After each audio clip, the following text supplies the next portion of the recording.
لیکن اس جنگ میں، اس موقع پہ، اس جہاد میں شریک ہونے کی وجہ سے سارے گناہ مغفرت اللہ تعالیٰ کی طرف سے، کہ مشن بہت بڑا ہے. اسی طرح غزوہ ہند کے حوالے سے فرمایا جو بھی ہمارے کانفلکٹ ہیں پاکستان بننے کے بعد، چاہے وہ 1948 کی کشمیر کی جنگ ہو، چاہے ہمارا 65 کی وار ہو، چاہے 62 کا رن آف کچھ کا مارکا ہو، چاہے 71 میں ہمارا کرائسس ہو، پھر کارگل کا کانفلکٹ ہو، پھر آنڈا آنے لائن آف کنٹرول کی جھڑپیں ہوں، ایوری تھنگ ہو رہا ہے یہ غزوہ ہند کی تیاری ہے.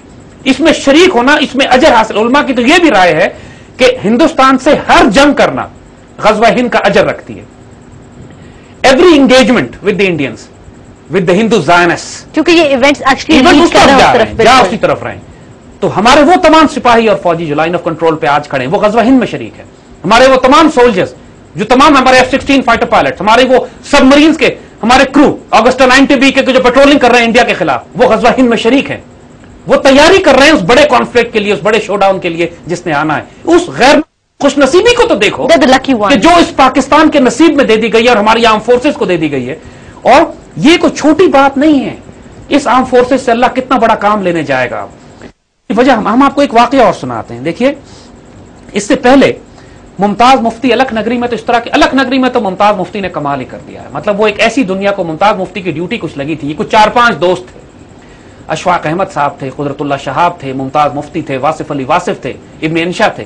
صحیح. اس میں ابن انشا تو چپ رہے، وہ تو انشا جی اٹھو اب کچھ کرو، اس شہر میں جی کو لگانا کیا پہ، انہوں نے اپنا آپ کو چھپا گئے. بالکل تھے بڑے ہوشیار لیکن چھپا گئے. اوکے.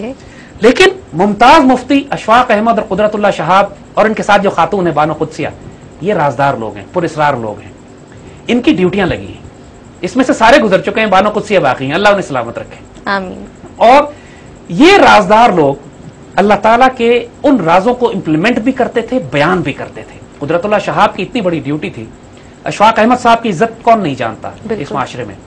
اشفاق احمد صاحب قدرت اللہ شہاب کی کتنی عزت کرتے تھے، اس سے اندازہ لگائیے کہ ہر 15 دن کے بعد لاہور سے چلتے تھے، راولپنڈی آ کے قدرت اللہ شہاب کے پاؤں کے ناخن کاٹتے تھے. صرف this is the level of respect these two friends had with each other. Truly amazing.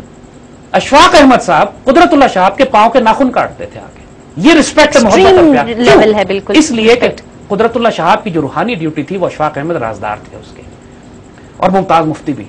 Mumtaz Mufti کی کتاب الکھ نگری اور لبیک 2 کتابیں پڑھنے والی کتابیں جس میں انہوں نے راز کھول کے رکھ دیا.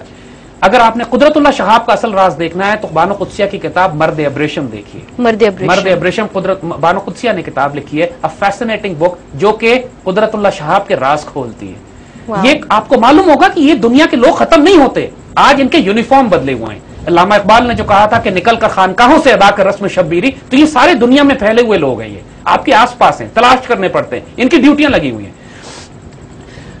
الکھ نگری میں ممتاز مفتی بڑا خوبصورت فیسنیٹنگ ایک واقعہ لکھتے ہیں، ہم پڑھ کے سناتے ہیں.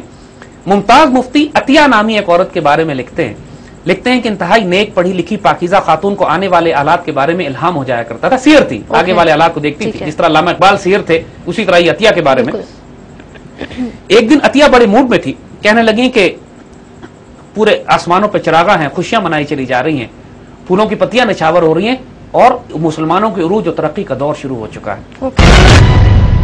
اور یہ دور، یہ بات جو کر رہی ہیں 1971 سے پہلے کا ہے، یعنی یہ واقعہ جو لکھا گیا ہے 71 سے پہلے کا ہے.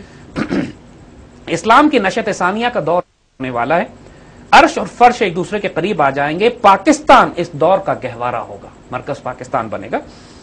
عطیہ کہتی ہیں کہ میں دیکھ رہی ہوں کہ صدر پاکستان کی کرسی خالی پڑی ہے اور وہاں ایک کالا جھنڈا لگا ہوا ہے. جو شخص اس کی جگہ لے گا وہ بہت سخت گیر آدمی ہوگا.